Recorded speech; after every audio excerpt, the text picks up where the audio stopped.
سورہ مائدہ قرآن مجید کا 5واں سورہ آیہ مبارکہ نمبر 55۔ خالق کائنات ارشاد فرما رہا ہے کہ انما ولیکم اللہ، کہ بے شک اللہ تمہارا ولی ہے، ورسولہ، اور اس کا رسول تمہارا ولی ہے، والذین آمنوا الذین، اور صاحبان ایمان میں سے وہ جو نماز بھی قائم کرتا ہے اور حالت رکوع میں زکوٰۃ بھی دیتا ہے۔ پروردگار ایک ولایت کا اعلان کر رہا ہے، اور اسی ولایت کے حوالے سے پروردگار نے بتایا کہ جیسا میں ولی ہوں ویسا ہی میرا رسول بھی ولی ہے، اور ویسا ہی علی بھی ولی ہے۔ یہ ہے رحمانی ولایت۔ اب ولایت اگر دیکھا جائے زمانے میں تو وہ دو طرح کی نظر آئے گی۔ پہلی ولایت ہے رحمانی ولایت، ہماری مسلسل 4 گفتگویں اس رحمانی ولایت کے اوپر ہوئی ہیں، اور دوسری ولایت ہے شیطانی ولایت۔ ان دونوں کا مقابلہ ہے، اور کیسا مقابلہ ہے؟ جیسا کہ میں نے کل بیان کیا کہ کچھ لوگ خود ساختہ طور پر اپنے آپ کو مد مقابل سمجھ لیتے ہیں، جبکہ وہ اہل نہیں ہوتے مقابلے کے لیے۔ اسی طرح شیطان بھی اپنے آپ کو مد مقابل سمجھ رہا ہے، جبکہ وہ اہل نہیں اس مقابلے کے لیے۔ معاشرے کے اندر ہمیں 2 ولایتیں نظر آ رہی ہیں، ایک رحمانی ولایت نظر آ رہی ہے، ایک شیطانی ولایت نظر آ رہی ہے۔ پتہ کیسے چلے کون سی رحمانی والی ہے کون سی شیطانی والی ہے، کون سی رحمان کی ہے کون سی شیطان کی ہے؟ تو آئیے کلام پاک سے مدد دیتے ہیں۔ کلام پاک ہمیں واضح کر کے دکھا دے گا کہ شیطان والی ولایت کیسی ہے اور رحمان والی کیسی ہوگی۔ شیطان کی ولایت کا ذکر شیطان کے ساتھ خود منسلک ہے، کیونکہ شیطان سے یہ سلسلہ چلے گا۔ اب دیکھیے پتہ کیسے چل جائے گا؟ پتہ ایسے چلے گا کہ چیزیں اپنی ضدوں سے پہچانی جاتی ہیں۔ ہم یہ دیکھیں گے کہ شیطان جو ہے اس کا کردار کیسا ہے، ہمیں اس کا کردار، اس کے گمراہ کرنے کا طریقہ، اس کا انداز سمجھ میں آ گیا تو پھر ہمیں سمجھنے میں آسانی ہو جائے گی کہ رحمان والی ولایت کیسی ہے، کیونکہ ضدیں ہیں نا آپس میں دونوں۔ اب دیکھیے میں آپ کے سامنے بیان کرنے چلوں گا، پروردگار نے جب انسان کی خلقت کا ذکر کرنے کا سوچا تو فرشتوں کے سامنے کہا انی جاعل فی الارض خلیفہ، کہ میں زمین پر اپنا خلیفہ بنانے والا ہوں۔ ادھر اعلان ہوا فرشتوں کے سامنے، ملائکہ نے ایک اعتراض کیا، کہا بار الہ، یہ جو تو خلیفہ بنانے والا ہے، جسے تو ولایت دینے والا ہے خلافت کی، یہ ہم میں سے ہی کوئی چن لے، کیونکہ ہماری عبادات کا یہ عالم ہے کہ جو سجدہ کر رہا ہے وہ سجدہ کر رہا ہے، اور ایسا سجدہ کر رہا ہے کہ اس کا مثل کوئی نہیں۔ جو تسبیح تیری کر رہا ہے قیامت تک تیری تسبیح کرتا رہے گا، اور جو تیرا ذکر کر رہا ہے وہ قیامت تک تیرا ذکر کرتا رہے گا، اور ہم ایسے ذکر کرنے والے ہیں جن کے ذکروں میں نہ ریاکاری نظر آئے گی نہ دکھاوا نظر آئے گا، ہم خلوص دل کے ساتھ تیری عبادت میں لگے ہوئے ہیں۔ ایسی خالص عبادت ہے ہماری، پروردگار ہم میں سے ہی چن لے۔ پروردگار نے کہا کہ انی عالم لا تعلمون، کہ جو میں جانتا ہوں وہ تم نہیں جانتے، کہ جو میں جانتا ہوں وہ تم نہیں جانتے۔ فرشتے اسی وقت خاموش ہو گئے۔ یہاں میں ایک سوال کرنا چاہوں گا، خلافت کے مقابلے میں فرشتوں نے اجماع کر لیا، کیا کہ نہیں کیا؟ انہوں نے اجماع کر کے کہا پروردگار ہم میں سے چن لے۔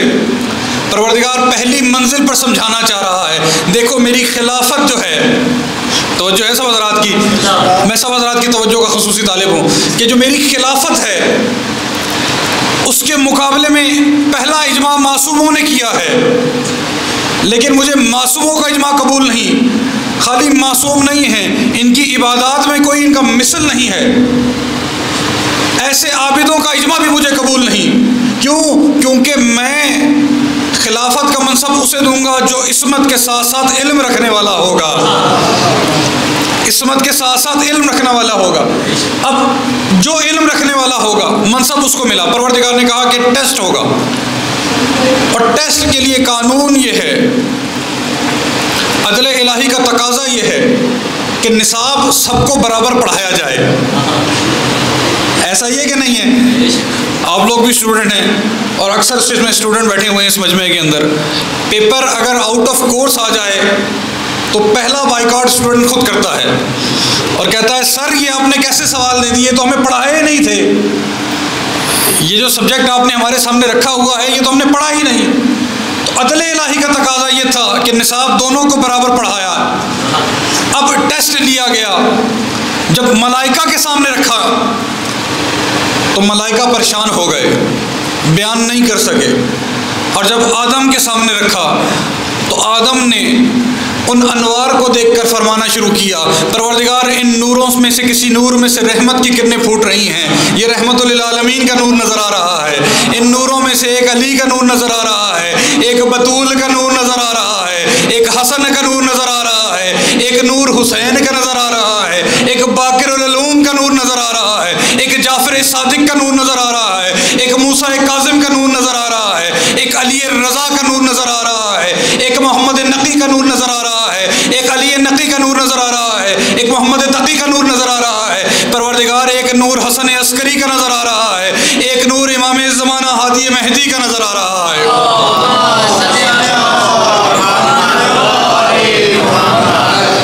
اور جب فرشتوں کے سامنے رکھا گیا، یہ پہلی منزل ہے، پہلی منزل ہے. فرشتے پہچان نہیں سکے، انوار کو جج نہیں کر سکے. اور ایک منزل آئی جب آخری نبی حضرت محمد مصطفیٰ صلی اللہ علیہ وآلہ وسلم رسول کی ذات پر ایک بلند تر صلوات پڑھیے گا.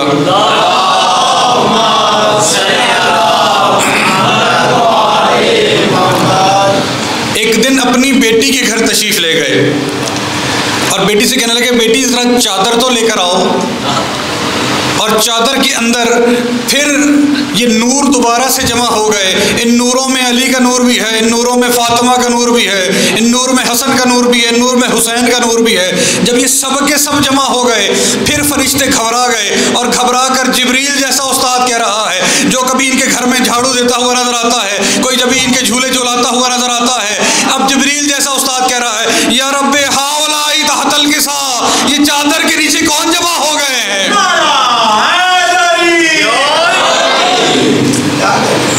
تو ارباب دانش یہ پہلی منزل ہے، یہاں پر سمجھ لیجئے پہلی منزل پر ہی. اچھا، پروردگار نے جو پہلی منزل پر اپنی ولایت پہنچانے کے لیے جس لقب کا انتخاب کیا اس کا نام خلافت رکھا. پروردگار چاہتا تو یہ بھی کہہ سکتا تھا کہ میں زمین پر نبی بنا کر بھیجنے والا ہوں، میں زمین پر انسان بھیجنے والا ہوں، کچھ بھی کہا جا سکتا تھا. لیکن پروردگار نے لفظ خلیفہ چن کر بتایا کہ دیکھو لفظ خلیفہ پہلے مرحلے پر سمجھ لو، تمہیں رحمانی ولایت سمجھ آنا شروع ہو جائے گی. پہلے مرحلے پر سمجھو. اچھا، پروردگار نے اعلان کیا، فرشتوں نے اجماع کر کے پروردگار نے ریجیکٹ کر دیا.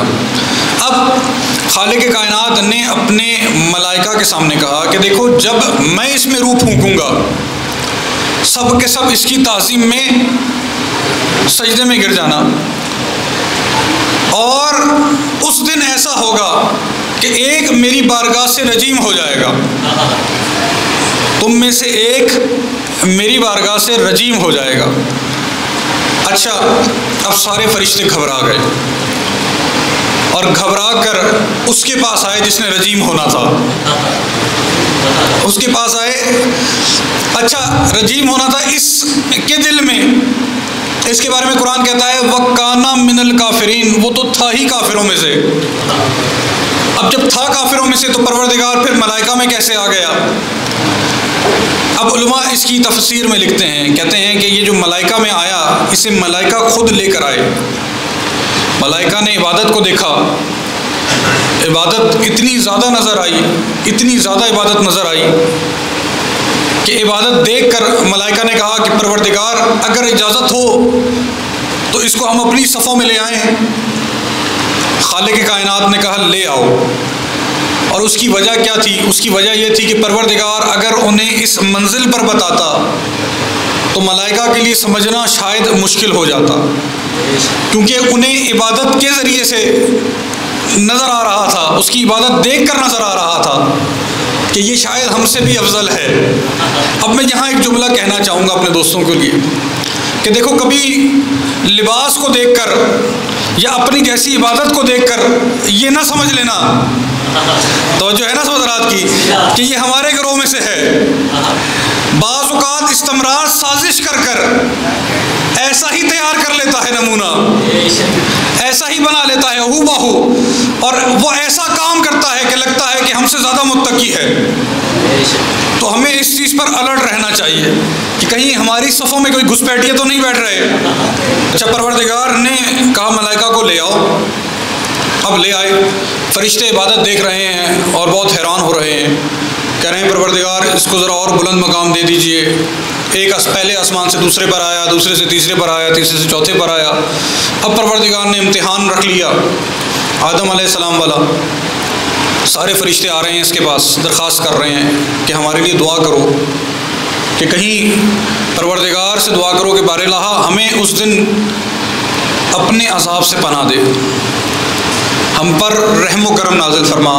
اب شیطان سب کے لیے دعا فرما رہے ہیں، باری باری ساری فرشتے آئے۔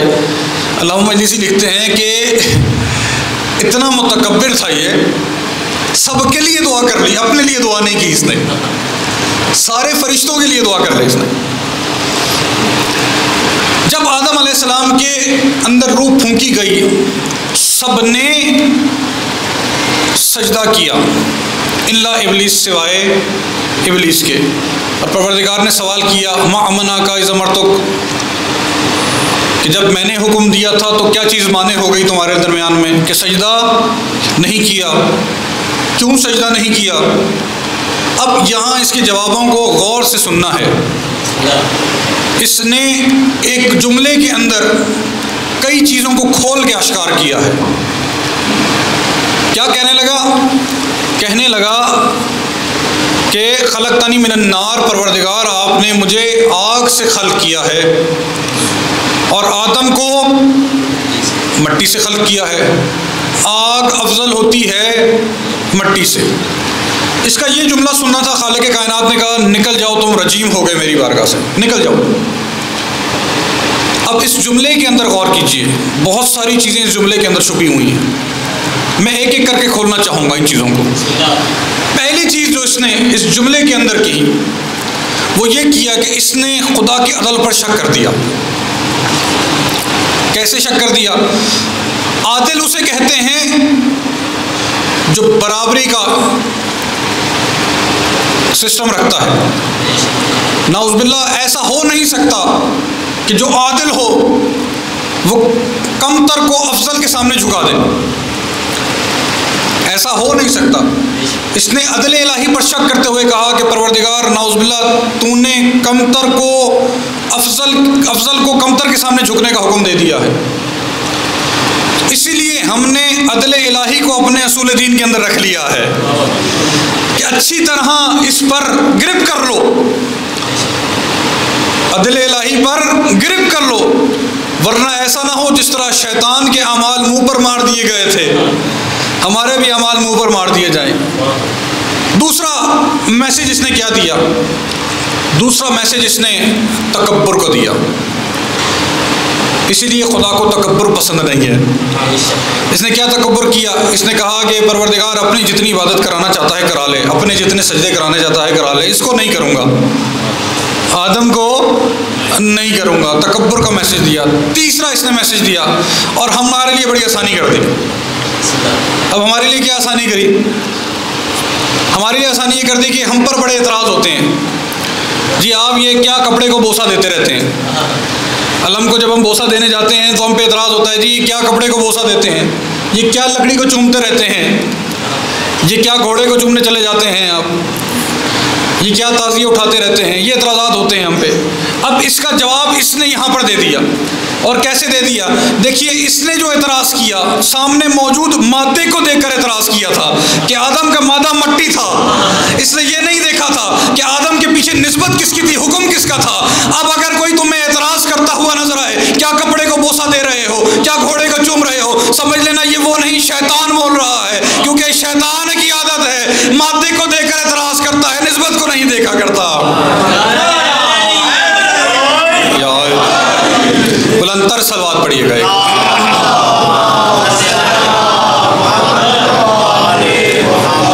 اچھا، خدا کی بارگاہ سے نکل رہا ہے، نکلتے نکلتے کہنے لگا پروردگار مجھے قیامت تک کی مہلت دے دیجئے۔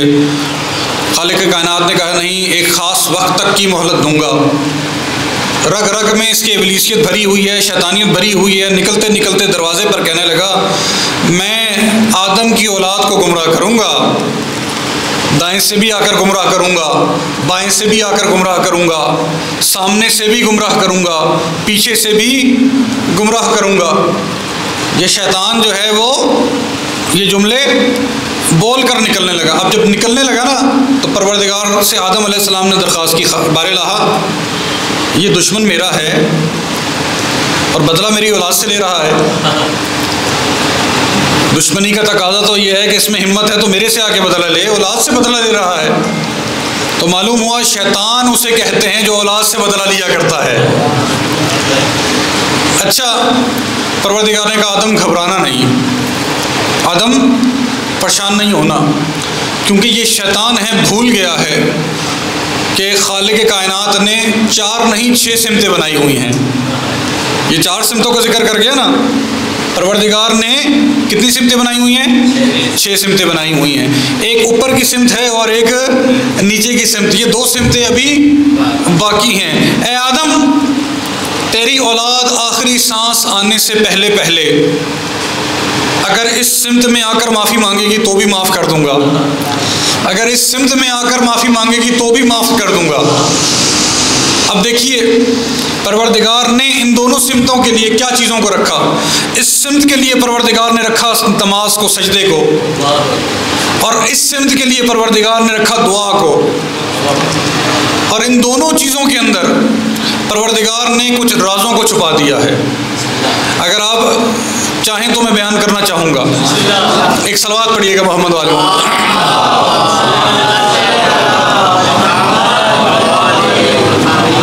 ان دونوں جگہوں پر پروردگار کو سب سے محبوب ہے نماز، اور ایسی محبوب ہے کہ پروردگار اور نمازی کے درمیان میں اگر ولا رکھتا ہو تو، یہ ہمارے اکنامکس میں ایک چیز پڑھائی جاتی ہے کہ ادر تھنگ ریمین کانسٹنٹ، ایک جملہ پڑھایا جاتا ہے، تو اس کے اندر اس کے معنی یہ ہوتے ہیں کہ اگر ولا رکھتا ہو تو یہ کنڈیشن لاگو ہوں گی، اگر نہیں رکھتا تو یہ کنڈیشن لاگو نہیں ہوں گی۔ اگر ولا رکھتا ہو تو خالق کائنات اس کے اوپر سے تمام حجابات کو ہٹا دیتا ہے ڈائریکٹ۔ اسی لیے کہا گیا الصلاۃ معراج المومن۔ معراج میں کیا ہوا تھا؟ حجابات ہٹا دیے گئے تھے۔ نماز میں بھی پروردگار سارے حجابات ہٹا دیتا ہے اور کہتا ہے میرا بندہ اگر تجھے پتہ چل جائے کہ تجھ پر میں کتنی رحمتیں نازل کر رہا ہوں، نماز نہ ختم کرے۔ اب کتنا بدبخت ہوگا وہ جو نماز ہی نہیں پڑھتا۔ اچھا، نماز کے اندر بھی پروردگار نے کہا مجھے محبوب ہے سجدہ، سب سے محبوب ہے سجدہ۔ سجدے کے اندر پروردگار نے کہا کہ جی 7 اعضاء لگنے چاہیے، معصوم کا بھی فرمان ہے 7 اعضاء لگیں۔ اب وہ 7 اعضاء کون کون سے ہیں؟ کہیں گے مولانا صاحب فقہ پڑھانا شروع ہو گئے۔ نہیں، میں آپ کو کچھ بتانا چاہ رہا ہوں، خاص طور پہ اپنے بچوں کو سمجھانا چاہ رہا ہوں۔ 7 اعضاء جو لگتے ہیں سجدے کے اندر، اس میں سے پہلی جو ہے وہ ہے پیشانی، فور ہیڈ۔ پھر آپ کی دونوں ہتھیلیاں، دونوں گھٹنے اور دونوں پاؤں کے انگوٹھے، یہ بن جاتے ہیں 7۔ کیلکولیٹ کریں 7 بن جاتے ہیں، اور 7 ہر نماز میں سب چیز ایک ایک دفعہ ہے، لیکن سجدے 2 ہیں، یعنی 7 کو 2 سے ضرب دو تو بن جاتا ہے 14۔ توجہ ہے نا سب حضرات کی؟ 7 کو 2 سے ضرب دو تو بن جاتا ہے 14۔ اچھا، اسی طرح یہ جو نمرولوجی ہے ہماری علم اعداد، یہ بڑی مزے کی چیز ہے، بڑے مزے کا علم ہے۔ آپ کو عادات پہ اگر غور کرنا شروع کریں، آپ کو ساری کائنات چیخ چیخ کر پکارتی ہوئی کہتی نظر آئے گی کہ یا تو 7 سے رجوع کر لو، یا 14 سے رجوع کر لو، یا 12 کے گرویدہ ہو جاؤ، یا 5 کے ماننے والے ہو جاؤ۔ یہ ساری کائنات پکار پکار کر کہے گی، اور پروردگار نے اس رازوں کو انسان میں بھی چھپایا ہوا ہے۔ اب نماز 7 عدد ہے مولا عباس کا، کہا 7 سجدے کے اندر، پھر 7 کو 2 سے ضرب 2 بن جاتا ہے 14۔ اب ہاتھ اٹھاؤ، دوسری سمت پروردگار نے دعا کے لیے رکھی، کہا ہاتھ اٹھاؤ۔ اب جب بھی آپ سے کہا جاتا ہے نا دعا کے لیے ہاتھ بلند کریں، آپ اپنے ہاتھوں کو بلند کر لیتے ہیں۔ بلند کرنے کا مطلب اپنی آنکھوں کے سامنے آ جاتے ہیں۔ اب جیسے ہی آنکھوں کے سامنے آتے ہیں، ہاتھوں میں نظر آنا شروع ہوتی ہیں 5 انگلیاں۔ ذرا ہاتھوں پہ غور کرنا شروع کرو تو ان کو غور کرتے کرتے ان کے اندر نظر آنا شروع ہو جاتے ہیں 14 خانے۔ 14 خانے، اچھا پھر اور غور کرو، عربی کے اندر لکھا ہوا 18 نظر آئے گا۔ ایک ہاتھ میں 18 لکھا ہوا نظر آئے گا، ایک ہاتھ میں 81 لکھا ہوا نظر آئے گا۔ اگر ان دونوں کو جمع کرو بن جاتا ہے 9، جو کہ عدد ہے بی بی فاطمہ سلام اللہ علیہا کا۔ اب پروردگار بی بی کی ذات پر ایک صلوات پڑھیے۔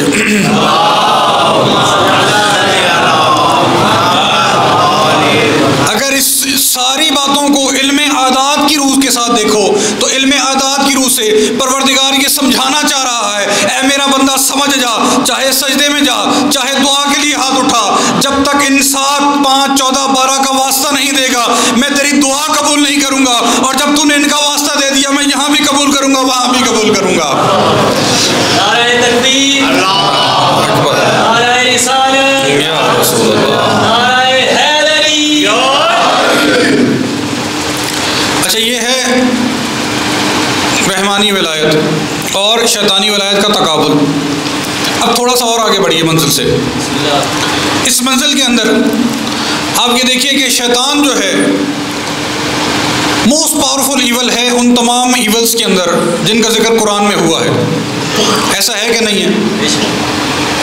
کیونکہ فرعون کسی کے دل میں چلنے والی بات کو نہیں پہچان سکتا تھا کہ اس کے دل میں کیا چل رہا ہے۔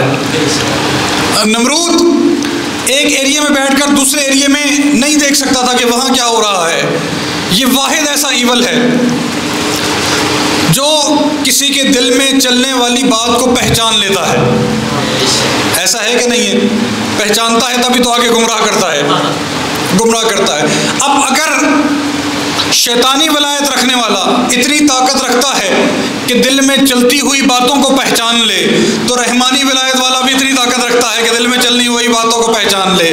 یہی وجہ ہے کہ رسول خدا کبھی کسی کو کہتے تھے آج میں دیکھ رہا ہوں تمہارے دل میں شرک چونٹی کی چال سے چلتا ہوا نظر آ رہا ہے۔ اور یہ پہچان لینے کے بعد کیا کرتا ہے؟ آپ کو آ کر گمراہ کر دیتا ہے۔ کیسے گمراہ کرتا ہے؟ آپ کی ارادے کو پہچان کر، آپ کی نیت کو پہچان کر۔ ابھی آپ ارادہ بنائیے نا کہ میں صدقہ نکالنے لگا ہوں، یہاں سے 100 روپے صدقہ نکالوں گا، باہر جاتے ہوئے صدقہ دوں گا 100 روپے۔ یہاں سے دروازے تک نہیں پہنچیں گے کہ آپ کو 100 خیالات مزید آ جائیں گے، اور ان خیالات میں یہ ہوگا کہ آپ بہت معاشی طور پر ڈسٹرب ہیں۔ اگر یہ 100 روپے آپ نے دے دیے صدقے میں تو آپ اور مزید معاشی طور پر ڈسٹرب ہو جائیں گے۔ اتنا زیادہ آپ کو جو ہے وہ شیطان گمراہ کرے گا، اور مجھ جیسا جو ہے وہ بڑی مشکل سے وہاں پر جا کر 10 روپے نکالے گا، 100 روپے کی بجائے جاتے جاتے یہ بیچ میں کیا ہو جاتا ہے؟ یہ بیچ میں شیطان گمراہ کر دیتا ہے، شیطان گمراہ کر دیتا ہے۔ اب جب گمراہ کرتا ہے تو آپ کے ہاتھ سے نیکی ہوتے ہوتے رک جاتی ہے۔ لیکن کبھی کسی گمراہ ہونے والے نے یہ بات کہی یا کسی گمراہ ہونے والے نے یہ بات دیکھی کہ اسے شیطان آ کے پکڑ رہا ہے یا اس کے کان میں آ کر بول رہا ہے؟ کسی نے بھی نہیں دیکھا۔ تو جب بغیر نظر آئے گمراہ کرنے والا گمراہ کر سکتا ہے تو بغیر نظر آئے ہدایت کرنے والا ہدایت کیسے نہیں کر سکتا؟ جس طرح یہ گمراہ کر سکتا ہے اس طرح ہدایت کرنے والا ہدایت بھی کر سکتا ہے۔ اچھا ایک بات اور مجھے بتائیے گا، دنیا کے کسی کونے میں بیٹھا ہوا ہو، کسی کونے میں بیٹھا ہوا، ہم نہیں جانتے کہ کہاں بیٹھا ہوا ہے، آپ جب نیکی کا ارادہ کریں گے آپ کو گمراہ کرنے پہنچ جائے گا۔ شاید کراچی میں بیٹھا ہوا ہو، تھوڑا سا اور آگے چلے جائیے، شاید امریکہ میں رہائش رکھی ہوئی ہو، شاید اسرائیل میں رہتا ہو، لیکن جیسے ہی آپ ارادہ بنائیں گے وہاں سے یہاں تک آ جائے گا گمراہ کرنے، فوراً چشمے زدن میں۔ تو جب ایول اتنی طاقت رکھتا ہے کہ اتنا فاصلہ چشمے زدن میں طے کر لے، تو جو خدا کے بنائے ہوئے ہیں، خدا کے بنائے ہوئے ہیں، کیا وہ اتنا طاقت نہیں رکھتے کہ وہ فاصلہ چشمے زدن میں طے کر لیں؟ اور تو اور خدا کے بنائے ہوئے یہ طاقت اپنے چاہنے والوں کو بھی دے دیتے ہیں۔ یہی وجہ ہے کہ اکثر چاہنے والے خدا کے، کوئی نماز مکہ میں پڑھتے ہوئے نظر آتے ہیں تو کوئی مدینہ میں پڑھتے ہوئے نظر آتے ہیں، کوئی مسجد نبوی، کوئی روضہ رسول میں پڑھتے ہوئے نظر آتے ہیں، تو کوئی نماز کربلا میں پڑھتے ہوئے نظر آتے ہیں، تو کوئی مولا علی علیہ السلام کے حرم میں پڑھتے ہوئے نظر آتے ہیں۔ ایک صلوات پڑھتے محمد وآل محمد۔